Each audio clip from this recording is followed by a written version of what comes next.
Mesdames, Messieurs, bonsoir à toutes et à tous. Un seul titre, l'épave de l'avion d'Air Algérie a été retrouvée ce soir à la frontière entre le Burkina et le Mali. Dans cette édition, nous aurons une déclaration du gouvernement faite par le Premier ministre depuis Dori.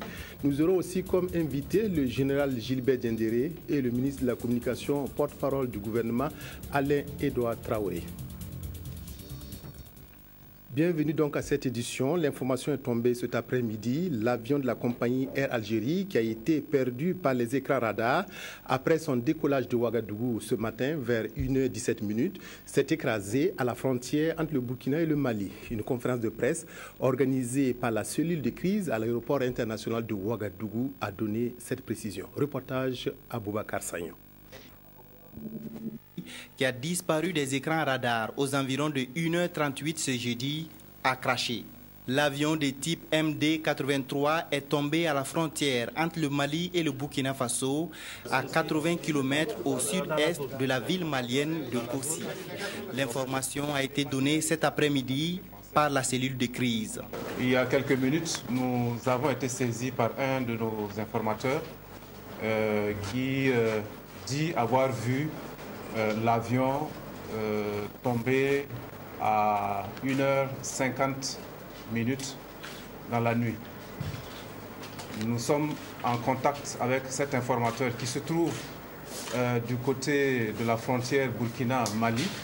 Nous pensons que cela est fiable parce que nous avons visionné également les images radar et les images radar qui nous montrent la progression de l'avion jusqu'au moment où il a perdu le signal avec la tour de contrôle. Et l'endroit qui a été donné par notre informateur correspond à peu près à l'endroit où le signal radar a été perdu. L'orage qui s'est abattu sur la localité pourrait être à l'origine de cette catastrophe. L'avion a dévié de sa trajectoire.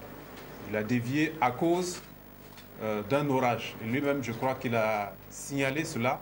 Il a dit qu'il allait dévier, il allait éviter donc l'orage. Et l'informateur qui nous a alertés nous a fait savoir effectivement que 20 minutes après que l'avion soit par terre, la pluie a commencé avec un vent très très fort. Donc nous pensons peut-être que cela pourrait être la cause de ce qui s'est passé. Mais pour l'instant, nous n'avons aucune certitude. Nous n'avons pas encore vu l'avion. Nous n'avons pas encore de bilan que nous pourrons réellement vous dire, vous donner. Et donc, nous attendons de voir, de constater sur le terrain avant de pouvoir donner toutes les autres informations utiles. Les recherches se poursuivent avec la collaboration de la France pour tenter de localiser l'épave de l'appareil. Mon général, bonsoir. Bien, bonsoir. On peut dire que les recherches ont abouti. Quelles sont ce soir les dernières informations dont vous disposez par rapport à cet avion d'Air Algérie? Oui, effectivement, j'avais dit dans la conférence de presse que nous avons tenue ce matin, cet après-midi du moins, à l'aéroport, que nous avions des informations qui tendaient à nous préciser, à nous donner en tout cas un endroit où l'avion est tombé.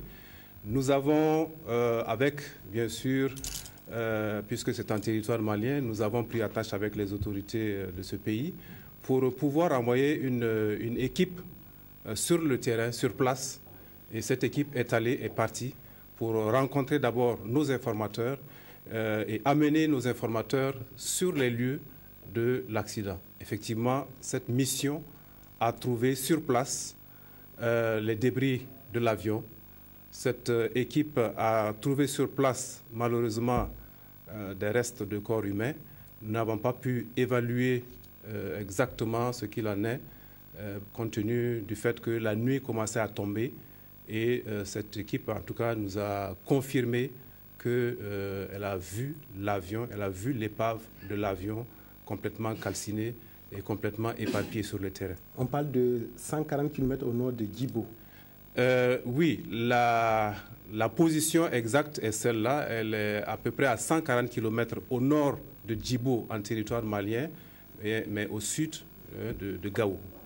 Alors, mon général, vous avez dit qu'on a vu les débris de l'avion, on a vu également des corps calcinés. Est-ce qu'il y a des survivants, si l'équipe a pu déjà faire... Malheureusement, notre équipe n'a vu personne sur les lieux. L'équipe n'a pas vu de survivants sur les lieux. Est-ce qu'il y a eu des survivants qui ont été récupérés, enfin ont été secourus? Je ne pense pas, parce que sur place, il n'y avait personne aux alentours. Et malheureusement, l'équipe n'a vu aucun survivant. Alors, il y a toutes sortes de spéculations qui se déroulent autour de ce crash de l'avion d'Air Algérie. Certains parlent d'attentat parce que c'est tombé au nord du Mali et comme on sait que la situation est trouble là-bas, est-ce que ces spéculations-là sont fondées? Est-ce que vous ne les battez pas en brèche? Je peux dire que ce qui est sûr, c'est qu'il y avait l'orage. Et je pense que cela pourrait être la cause de l'accident. Parce que l'avion a effectivement dévié de sa trajectoire. L'avion, le pilote, je crois, le commandant de bord, avait dit qu'il évitait, il était en train d'éviter l'orage. Et nous pensons que c'est cela qui est la cause de l'accident. Bien sûr, en attendant que d'autres précisions, que les enquêtes qui vont s'ouvrir ne nous disent autre chose. Alors, très rapidement, mon général, quelles sont les prochaines missions de la cellule de crise mise en place à l'aéroport international de Ouagadougou? La cellule de crise est toujours en place. Nous allons rester jusqu'à avoir beaucoup plus d'éclaircissements. Nous allons prendre contact avec nos partenaires, puisque vous savez très bien que cet accident ne s'est pas passé à l'intérieur du territoire burkinabé. Donc nous sommes obligés de travailler avec nos collègues maliens et bien sûr tous ceux qui sont concernés par cet accident, notamment les pays qui ont leurs ressortissants dans l'avion. Alors le gouvernement, j'allais dire merci beaucoup mon général Gilbert Diendéré pour avoir participé à cette édition et nous donner toutes ces informations sur le crash de l'avion d'Air Algérie qui a décollé de Ouagadougou à 1h17 et qui a été perdu par les radars. Et on apprend en dernière minute qu'il a crashé et que l'épave a été retrouvée au nord du Mali. Merci beaucoup, mon général, d'avoir participé à cette édition. Bien, je vous remercie. Le gouvernement réuni un conseil de crise appelle à la solidarité. C'est le reportage signé Simon Gongo. Selon le général Diendéré, l'avion a été retrouvé à 45 km du village de Boulensi dans le territoire malien, à 50 km de la frontière du Burkina. Les équipes burkinabées qui étaient sur place donneront plus de détails à leur retour. Peu avant, le gouvernement réuni en conseil de crise avait indiqué qu'il y avait 28 burkinabés à l'intérieur de cet avion d'Air Algérie. Et comme vous l'avez remarqué, au niveau justement de cette réunion d'évaluation, il y avait tous les services concernés, les services de sécurité, les différents départements ministériels concernés. Et nous pensons que c'est au niveau autour de cette cellule-là et que c'est fait la coordination, il n'y a aucune difficulté de coordination avec nous. Le gouvernement a demandé la solidarité à l'endroit des familles des victimes. Nous attendons d'un moment à l'autre l'arrivée du ministre de la Communication, porte-parole du gouvernement, sur cet accident de l'avion d'Air Algérie qui a crashé ce matin au nord du Mali. Nous avions les précisions donc du général Gilbert Diendéré. Nous allons continuer ce journal avec d'autres points de l'actualité avant de revenir sur toutes les informations concernant ce crash de l'avion d'Air Algérie. L'approche pôle de croissance pour donner un coup d'accélérateur au développement, le Burkina a choisi de s'appuyer sur ces projets pour lutter contre la pauvreté. Après Bagré Pôle, c'est le pôle de croissance du Sahel qui sera bientôt lancé par le gouvernement burkinabé. C'est dans cette perspective que se tiennent depuis ce matin à Dori les assises nationales sur ce pôle de croissance du Sahel. Reportage Drissa Serré. À Dori, dans la capitale du Sahel, point d'ancrage du pôle de croissance du Sahel, les acteurs du développement réunis autour du gouvernement et de la Banque mondiale, partenaires au développement, réfléchissent aux actions de consolidation des bases du développement économique. Les assises nationales sur le pôle de croissance du Sahel visent à réaliser le consensus autour d'un projet dont l'intérêt n'est plus à démontrer. Le Sahel regorge d'importantes potentialités minières et pastorales qui peuvent profiter aux populations à travers la création de richesses et d'emplois, la réduction de la pauvreté, le développement des échanges, l'amélioration des conditions de vie. Consécutif au pôle de croissance de Bagré lancé en 2012, le pôle de croissance du Sahel fait partie intégrante du référentiel de développement du Burkina Faso, la SCAD. Dans la vision Burkina 2025, notre pays s'est fixé, entre autres ambitions, de bâtir une nation solidaire qui repose sur un développement harmonieux de tout le territoire national. Le développement harmonieux et la solidarité auxquels nous aspirons impliquent que toutes les potentialités du pays soient exploitées de manière optimale pour promouvoir l'épanouissement de chaque Burkinabé et dans chaque partie du territoire. Fort du succès du pôle de croissance de Bagré, la Banque mondiale est d'ores et déjà disposée à accompagner le pôle de croissance du Sahel sur 5 ans.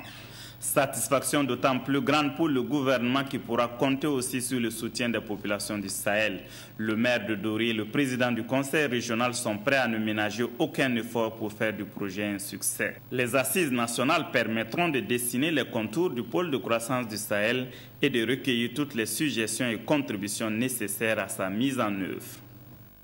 Le traditionnel point de presse du gouvernement est revenu aujourd'hui sur le bilan de la caravane du civisme et l'adoption par l'Assemblée nationale de la loi sur les droits humains. Le ministre des Droits humains et de la promotion civique, Prudence Julini, a évoqué ces sujets alors que le ministre de la Communication, porte-parole du gouvernement, a parlé de l'actualité nationale et internationale. Maxime Zongo. Le bilan de la caravane sur le civisme débuté le 24 avril dernier et qui est à mi-parcours a été le premier centre d'intérêt de ce point de presse. Après 8 régions visitées, le ministre des Droits humains et de la promotion civique a des motifs de satisfaction. L'engouement de la participation de la population, les questions qui sont posées, les résolutions qui sont prises au cours de ces conférences. Parce qu'on voit des gens qui viennent avec des préjugés, on voit des gens qui viennent très remontés, on voit des gens qui viennent assez virulents. Mais à la fin de la conférence, ce sont des personnes qui prennent l'engagement d'aller sensibiliser leurs proches, d'aller parler à leurs voisins et autres. Ça, c'est déjà un motif de satisfaction. Dans le village du bon citoyen, quand vous allez sur l'espace et que vous voyez des jeunes qui viennent, qui posent des questions sur le code de la route, qui demandent mais qu'est-ce que veut dire ce panneau, comment est-ce qu'il faut se comporter face à un tel panneau, et que l'auto-école lui donne l'information, ça veut dire qu'à partir de ce moment, il sort de son ignorance par rapport au code de la route. La peine de mort, un sujet qui fait l'objet d'intenses échanges et de débats. Une question sur laquelle le point de presse de ce jour est revenu sur les contours et l'évolution du dossier. Il y a des questions pour lesquelles il faut aller sur, comme on a dit, un certain consensus, aller sur une certaine base pour avoir une certaine légitimité. Je pense que c'est juste cela qui nous amène à dire qu'il faut encore travailler avec ceux qui sont réfractaires pour leur dire que la peine de mort n'a aucun effet dissuasif parce que des études l'ont prouvé, pour leur dire que pour un État qui se dit favorable, qui veut promouvoir les droits humains, qui veut protéger sa population, n'a pas de raison d'avoir la peine de mort dans sa législation. Donc c'est vraiment ce travail-là que nous sommes en train de faire. Mais sinon, l'engagement, il est total. Fruit du dialogue et de la concertation entre le gouvernement et la société civile, la loi portant prévention et répression de la torture, adoptée le 27 avril dernier, par l'Assemblée nationale a fait l'objet également d'explications. Cette loi, selon Julie Prudence Nia, permettra à notre pays de combler un vide juridique en la matière. Une mutation institutionnelle du point de vue du statut de la RTB validée hier en Conseil des ministres, le premier responsable de la communication, rassure que cela répond à un souci d'adaptation.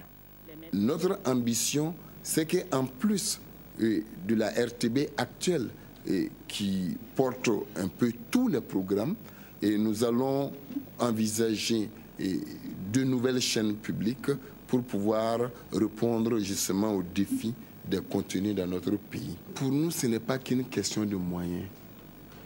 Comparaison n'est pas raison. Et je l'explique parfois que nous avons au Burkina des moyens de comparer. Parfois, Nous avons des petits groupes de presse qui ont 1000 fois moins de ressources humaines et matérielles et qui arrivent à remplir des programmes. Nous allons nous adapter et travailler pour relever les défis. Ce n'est pas qu'une question de moyens. L'explosion survenue la semaine dernière à Larlé, la révélation par la presse d'arrestation d'une compatriote qui serait impliquée dans une affaire de trafic d'enfants et bien d'autres points de l'actualité nationale et internationale ont également été abordés avec le ministre de la Communication, porte-parole du gouvernement. Justement, nous venons de recevoir le ministre de la Communication, porte-parole du gouvernement, Alain-Edouard Traoré. Bonsoir, monsieur le ministre. Bonsoir. Nous revenons sur le crash de l'avion d'Air Algérie AH-57 qui s'est abîmé ce matin au nord du Burkina, donc au sud du Mali. Est-ce que vous avez une déclaration pour tous les téléspectateurs qui nous suivent ce soir? Et bien entendu, depuis ce matin 24 juillet 2014, le Burkina Faso se trouve confronté à ce qu'il convient de qualifier de la plus grande tragédie de son histoire aéronautique. En effet, un avion de type MD-83, affrété par la compagnie Air Algérie, effectuant le vol AH-57 reliant Ouagadougou à Alger, avec à son bord 110 passagers et 6 membres d'équipage, a perdu le contact avec les services de contrôle de la navigation aérienne. Selon la liste communiquée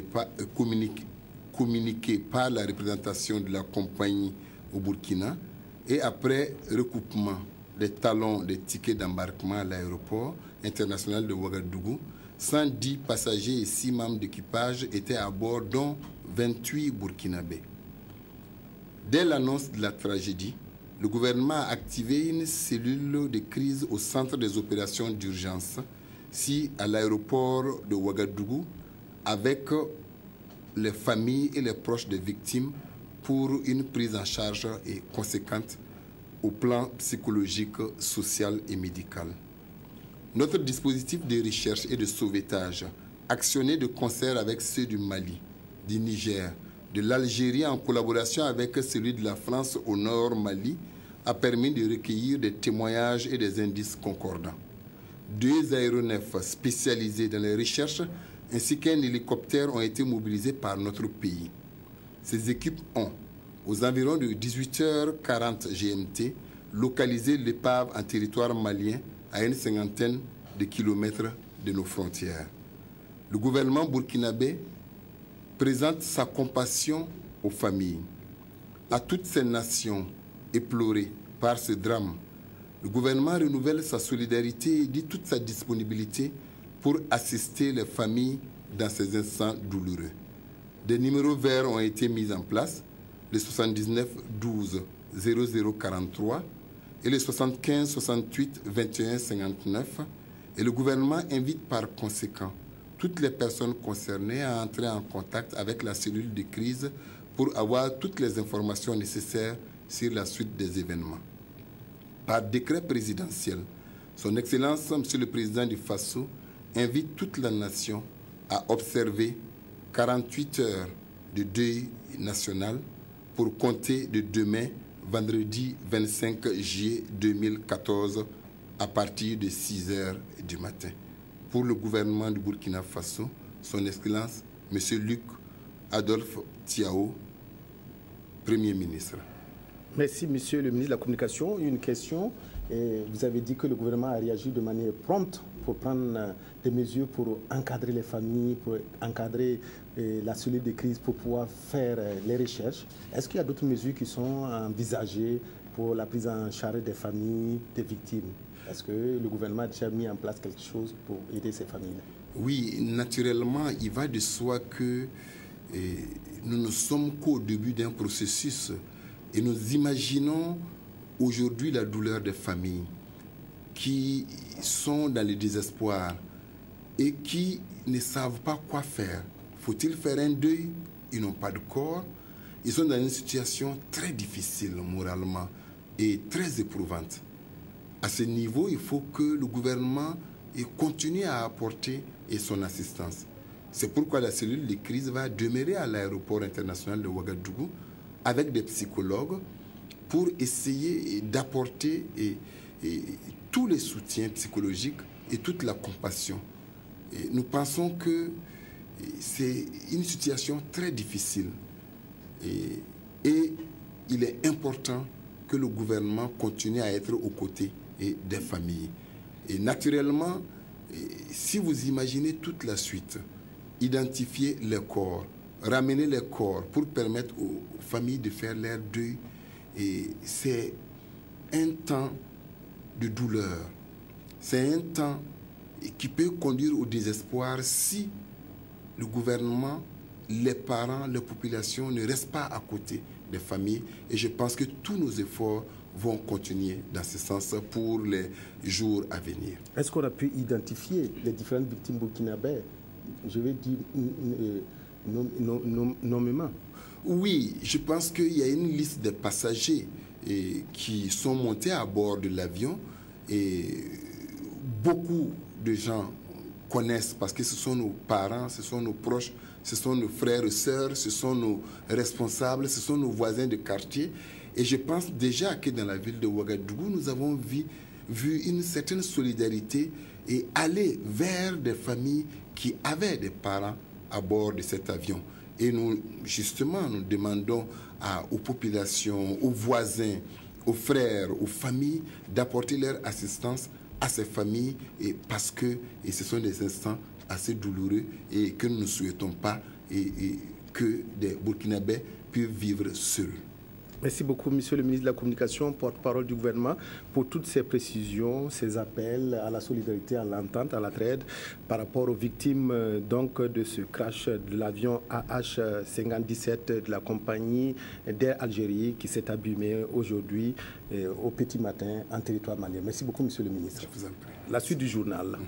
Les députés de la Commission des Affaires étrangères et de la Défense de l'Assemblée nationale ont effectué la semaine dernière une mission dans l'Oubli-Tienga pour constater l'état d'avancement des travaux de réinstallation des personnes qui seront déplacées dans le cadre de la construction de l'aéroport international de Donsin. Ce qui est sûr, les populations de Donsin et des villages environnants rejoindront de nouveaux sites viabilisés et reconstruits en matériaux définitifs. Anna-Lucie Kéré. PK00, c'est ici, au rond-point de Kosodo, que les députés membres de la CAED, la Commission des Affaires étrangères et de la Défense, assistent à la présentation du projet de construction du nouvel aéroport de Ouagadougou à Donsin. Puis, ils vont recevoir des informations sur le dédommagement des riverains et visiteront des sites de logement à Silimiou et à Nonstenga. Les représentants des personnes qui seront relogées sur les différents sites ont formulé les mêmes doléances presque. La condition matérielle, c'est qu'il y a la clôture. Il y a d'autres problèmes sociaux comme des ressortissants qui ne sont pas là et qui n'ont rien, qu'on puisse leur trouver des parcelles pour qu'ils puissent être intégrés à leur société de base. Il y a le fait aussi qu'on a essayé de reconstituer la famille, la cellule familiale telle qu'elle est au village, c'est-à-dire une concession où il y a un chef de famille avec plusieurs familles à l'intérieur, tout ceci. Mais maintenant, le rapprochement est trop mince pour permettre de garder l'intimité des cellules familiales de l'époque. L'occasion a été donnée aux techniciens et aux responsables de la MOAD, la maîtrise d'ouvrage de l'aéroport de Donsin, de montrer aux parlementaires des infrastructures achevées ou en cours de réalisation, telles que le centre d'alphabétisation et de formation professionnelle et la porcherie.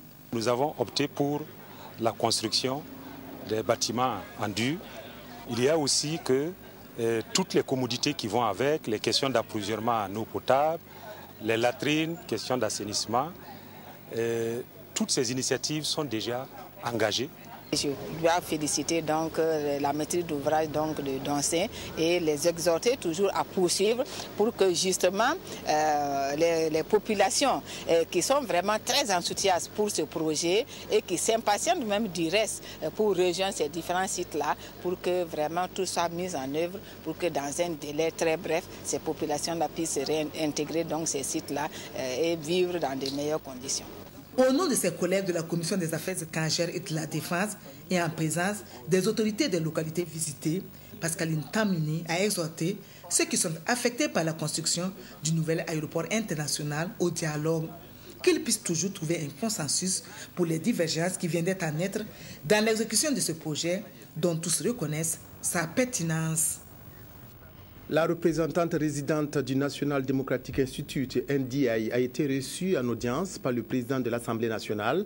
C'est le bilan de 5 ans d'un programme conduit au profit du Parlement burkinabé qui a été fait à cette occasion par Sungalo Apollinaire Ouattara et Aminata Faye Kassé. Cette dernière s'exprime au micro de Sylvain Vevamba. Après avoir mis en œuvre pendant 5 ans un programme pour le renforcement de la participation des femmes et la promotion du genre et des politiques en faveur des personnes vulnérables. Ce programme tire à sa fin et nous étions venus dire au président toute notre satisfaction dans le cadre de cette collaboration que nous avons eue avec différents services, les commissions comme la CASC, la KJDH, le COCUGEN, mais également l'administration de l'Assemblée, qui nous ont ouvert leurs portes et avec qui nous avons eu une série d'activités, des formations, un appui technique dans différents domaines, de la documentation, des visites sur le terrain, mais également la mise à disposition de ces 2 commissions, de 2 assistantes parlementaires qui ont travaillé pendant 3 ans avec ces commissions. Les appréciations que le président vient de porter vis-à-vis de notre programme et de notre institution nous rassurent et ouvriront certainement d'autres possibilités de programmes. 140 gendarmes burkinabés qui ont participé aux opérations de maintien de la paix en Guinée-Bissau sont de retour au Bercail après une mission de 14 mois. Leur contribution à un retour à la normale dans ce pays où des élections se sont déroulées et le nouveau président investi dans ses fonctions, cette contribution donc a été saluée par la hiérarchie hier au cours d'une cérémonie au mess des officiers à Ouagadougou. Bachirou Doussa, Karim Patrick Namouano. Ils sont de retour. Eux, ce sont les 140 gendarmes burkinabés qui ont pris part au maintien de la paix en Guinée-Bissau. Partis de la capitale burkinabé le 2013, ils sont rentrés dans la nuit du 21 juillet 2014. Cette deuxième FPU qui vient d'arriver de Guinée-Bissau a vécu une situation particulière dans la mesure où le terme de sa mission intervenait au mois de mai 2014. Et cela a coïncidé avec l'organisation des élections présidentielles en Guinée-Bissau, ce qui les a amenés à faire 2 mois de plus. Et comme je le disais tout de suite, c'est avec beaucoup de satisfaction que nous rendons compte de l'exécution de cette mission et qui s'est déroulée avec un grand sens de responsabilité et de professionnalisme. Compte tenu de la délicatesse de cette mission, ils ont dû user de toute une série de stratégies pour mener à bien cette opération. J'ai conduit la mission en mettant l'accent sur un certain nombre de principes. Tout d'abord que j'ai mis l'axe d'effort sur l'intégration de l'APU au niveau du pays hôte. Donc ça veut dire qu'il fallait travailler de sorte à ce que la population, en tout cas l'APU soit en phase avec la population. Parce que généralement pour ce genre de mission, nous partons pour la population. C'est la protection de la population qui constitue la mission principale. Ensuite nous avons essayé de mettre l'accent sur la cohésion. Parce que nous sommes une unité constituée et c'est essentiel pour la bonne marche de la mission. Et pour célébrer ce retour, l'événement est marqué d'une pierre blanche à travers un toast porté à leur honneur et pour saluer leur patriotisme. La 36e session du Conseil africain et malgache pour l'enseignement supérieur CAMES a clos ses travaux hier à Ouagadougou après 10 jours de discussion. Plus de 1000 dossiers de candidatures ont été examinés et au finish, 890 candidats ont été promus dans les grades de maître assistant, chargé de recherche, maître de conférence, professeur titulaire et directeur de recherche. Précision, Moumouni Soubega. Sur plus de 1000 dossiers examinés, 890 candidats ont été admis par la 36e session du Conseil africain et malgache pour l'enseignement supérieur CAMES. Ils sont composés de 557 maîtres assistants et chargés de recherche, 209 maîtres de conférences et maîtres de recherche et 124 professeurs titulaires et directeurs de recherche. Les nouveaux promus, on attend qu'ils soient au service du développement. C'est maintenant notre leitmotiv. Au service du mouvement, c'est être capable, autour de soi, d'entraîner un mouvement de jeunes qui sont moins gradés pour participer aux préoccupations participation de développement national. C'est ce que nous attendons. Le grade doit être non pas une fin en soi, mais l'acquisition d'une nouvelle mission pour mieux faire. Au-delà de la qualification des candidats au grade supérieur, la session a également statué sur plusieurs questions comme l'emploi des jeunes diplômés et le fonctionnement de certains organes du Conseil. Et pour le ministre burkinabé des enseignements secondaires et supérieurs, la session a tenu son pari. C'est donc une fierté pour le CAMES d'avoir montré une fois de plus son savoir-faire en matière d'expertise. Ainsi, les CDS viennent de mettre à la disposition des États membres des ressources humaines compétentes. Il appartient donc désormais à nos États de les utiliser à bon escient pour combler le manque criard de ressources humaines de qualité dans les universités et partant améliorer la qualité de l'enseignement supérieur et de la recherche scientifique. Avant de se donner rendez-vous à Libreville en 2015 pour la 37e session, le CAMES s'est voulu reconnaissant de certaines personnalités de l'institution et du monde de la recherche. Elles ont reçu une distinction de l'ordre international du palme académique du CAMES. Le ministre des Enseignements secondaires et supérieurs a visité ce matin le chantier de construction d'un amphithéâtre de 700 places et l'extension d'un bâtiment pédagogique à l'Institut des sciences IDS. Sur le terrain, les ouvriers sont à pied d'œuvre, mais ils doivent faire face à des difficultés de taille qui freinent leur progression. Inutile de vous dire que les travaux accusent un grand retard, ce qui n'entame à rien la détermination des entrepreneurs. Reportage Sie Sylvestre. Sur les chantiers de construction d'un amphithéâtre de 700 places et d'extension d'un bâtiment pédagogique R+1 existant en R+2 au sein de l'Institut des sciences IDS, le ministre des Enseignements secondaires et supérieurs constate, écoute, donne des conseils et des instructions. Son souci, que les travaux soient de qualité et que les délais d'exécution soient respectés. Chaque entreprise a présenté une approche qui devait nous permettre de voir effectivement la fin des chantiers au mois de septembre. Le 31 août est la date prévue pour la fin des travaux d'extension du bâtiment pédagogique et le 31 décembre pour l'amphithéâtre. Les délais sont à moitié consommés et si au niveau du bâtiment pédagogique, on ne relève pas de difficultés majeures, du côté de l'amphithéâtre, les travaux accusent un grand retard. Nous avons eu des contraintes au niveau des études de sol et des structures des bâtiments, donc qui ont pris un peu de temps avant que nous puissions maintenant lancer véritablement les travaux. Donc au lieu de commencer les chantiers décembre-janvier, c'est au mois de mars que nous avons pu libérer totalement les contraintes techniques et démarrer le travail. En 4 mois de travaux, le taux d'exécution de l'amphithéâtre serait de 22%. Le ministre Moussa Ouattara et l'entrepreneur en charge des travaux se veulent tout de même rassurants au vu des mesures prises pour que le rendez-vous du 31 décembre 2014 soit respecté. Les raisons du retard ne sont pas tellement en fait ce qui est essentiel, c'est de voir un peu comment rattraper les choses. Et comment rattraper les choses? Donc, avec le bureau d'études, il y a eu des propositions qui ont conduit l'entreprise à prendre effectivement un engagement. Nous avons doublé les équipes, nous allons travailler jour et nuit, chose qui a déjà commencé. Et vous avez vu le résultat, nous sommes déjà sortis de terre. On travaillera en amont et en aval. Donc la charpente est en train d'être préfabriquée. Les ouvertures, les échantillons ont déjà été envoyés pour approbation. Plus d'1 milliard de francs CFA, c'est la somme investie par le gouvernement burkinabé pour la réalisation des 2 ouvrages à l'IDS, auxquels il faut ajouter des travaux d'assainissement au sein de la cité universitaire.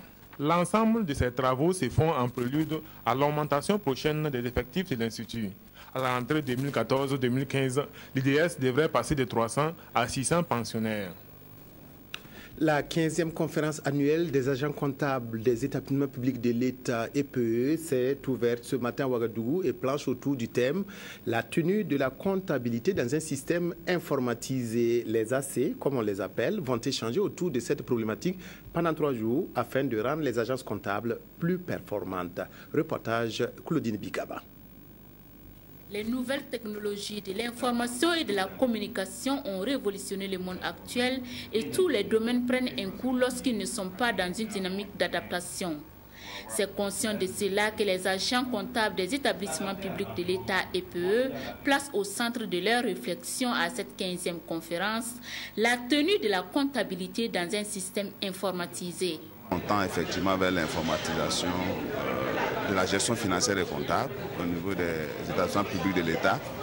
Et donc il conviendrait effectivement de préparer les acteurs déjà à entrer dans ce système automatisé. Parce que voilà, ça va demander un changement de comportement. Non, la 15e conférence donc des agents comptables s'inscrit dans cette dynamique donc, de concertation entre les agents comptables pour discuter de leurs préoccupations communes et permettre donc des solutions appropriées aux difficultés qu'ils rencontrent. Durant 3 jours, ils vont réfléchir aux solutions adaptées à l'informatique pour mener à bien leurs tâches en vue d'une meilleure performance des EPE. Des activités de formation sont déjà entamées à cet effet et se poursuivront après cette 15e rencontre annuelle. Football, les étalons cadets préparent activement le match retour des éliminatoires de la CAN de leur catégorie contre le Cameroun. Hier, ils ont disputé au stade du 4 août un match amical international contre les juniors sud-africains, rencontre qui s'est soldée par un match nul, 1 but partout. Le reportage est signé Victorien Marienne. 72 heures après leur sortie manquée contre le Cameroun à l'éliminatoire du deuxième tour de la CAN U17, les étalons cadets étaient en plein exercice hier en nocturne au stade du 4 août, face au Bafana Junior. C'est une sélection nationale cadette un peu remaniée qui nous a été donnée de voir face aux juniors sud-africains. Bonne entrée dans le match, le jeu collectif est de mieux en mieux soigné. Individuellement et collectivement, les étalons cadets se distinguent jusqu'à l'obtention d'un penalty à la 37e minute. Jean-Emmanuel Zongo parachève l'action qu'il a déclenchée. Dans le camp sud-africain, on ne se laisse pas pour autant compter. Les Bafana Junior en route pour Bamako. Pour les éliminatoires, la CAN de leur catégorie, savent également jouer au foot, en témoignent ces actions, mais malheureusement mal exploitées. Mi-temps, 1-0 pour les Burkinabés. À la reprise, les deux équipes se dominent tour à tour. Les étalons cadets payent cash le relâchement en défense. 58e minute, Dick Gang Mboko, à peine entré d'un coup de tête, égalise. Puis, Burkinabés et Sud-Africains laissent entrevoir leurs forces et leurs faiblesses dans tous les compartiments. Mais la pilule est plus difficile à digérer côté étalon cadet. En football, l'enfant ne naît pas tout de suite devenu footballeur parce qu'il aime le ballon et il sait tout faire. C'est faux. Alors il faut parfaire ses enfants dans le temps. C'est là où nous travaillons. Je ne suis pas un magicien, je suis un entraîneur et je travaille dans le temps. Que de gâchis. Vraiment, Bandé sait tout faire avec le ballon, mais ne lui demandez pas de le mettre au fond des filets. 3 occasions nettes gâchées à son compte. Score final, 1-1, un jeu d'enfant vraiment. Je pense que c'est une bonne équipe de Burkina Faso, très rapide, qui joue bien au ballon, qui les a d'ailleurs posé énormément de difficultés, mais ils pensent que dans les années à venir, ils vont battre cette équipe. Voilà. Cet amical international est le bienvenu. Les étalons cadets en avaient vraiment besoin avant de recevoir le Cameroun la semaine prochaine.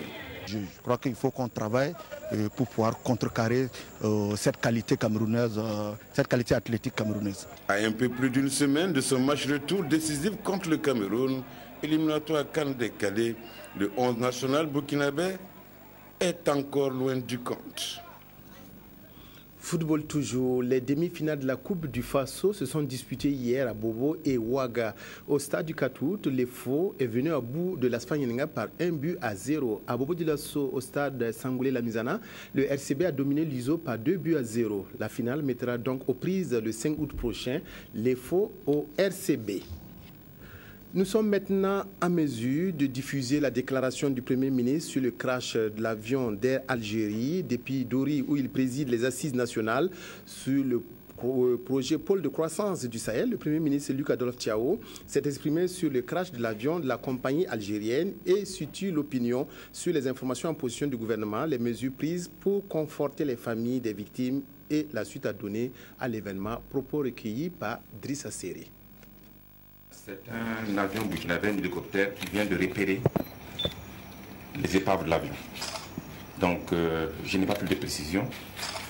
Je voudrais donc dire que dès que nous avons eu la mauvaise information la nuit, dès que le chef de l'État en a été informé. Immédiatement, il a instruit le gouvernement et les forces aériennes, chacun à ce que l'on concerne, de tout faire pour nous, le gouvernement, d'avoir les données et de s'occuper des familles, et aux forces armées aériennes de contribuer à leur manière à rechercher l'épave de cet avion. Et depuis ce matin, nous sommes restés en contact direct, le chef de l'État, moi-même et les membres du gouvernement. Nous avons immédiatement mis en place une cellule de crise à l'aéroport. Et puis nous avons créé un centre de soutien aux familles, également à l'aéroport. Des ministres sont allés rendre visite à ces familles. C'est le ministre de l'administration du territoire et de la sécurité, le ministre de la Santé, le ministre des infrastructures de transport et des enclavements. Il y a le ministre de la Communication. Nous avons également renforcé le soutien aux familles des victimes par un soutien psychologique. Ensuite, nous avons donc continué nos contacts avec les différents pays pour avoir des informations sur cette grande tragédie qui nous touche au plus près, parce que vous savez que dans l'avion, il y a précisément 28 Burkinabés qui ont péri. Et je voudrais donc, à cet instant, au nom du chef de l'État, au nom de l'ensemble du gouvernement et du peuple burkinabé, adresser à toutes les familles des victimes de cet avion, en particulier bien sûr les familles burkinabées, toutes nos condoléances les plus attristées. Et je demande que tous les Burkinabés aient une pensée spéciale pour toutes ces familles, et je souhaite que nous ne polémiquions pas inutilement sur cette situation, que nous pensions au drame que vivent les familles. Et c'est ça qui est le plus important pour nous. Alors nous allons continuer, maintenant que l'avion a été repéré. Il s'agit donc maintenant que le Burkina Faso, et je tiens à le dire, va participer bien sûr à toute mission d'enquête qui sera mise en place sur les circonstances de disparition de cet avion. Également, nous allons dépêcher sur place des équipes pour contribuer à retrouver les corps de nos compatriotes, et nous prendrons toutes les dispositions. C'est tout pour cette édition de 20h, largement dominée par le crash de l'avion d'Air Algérie, dont l'épave a été retrouvée ce soir. Triste nouvelle qui afflige tous les Burkinabés. Un deuil national de 48 heures a été décrété à compter de demain 6h. Excellente soirée à toutes et à tous.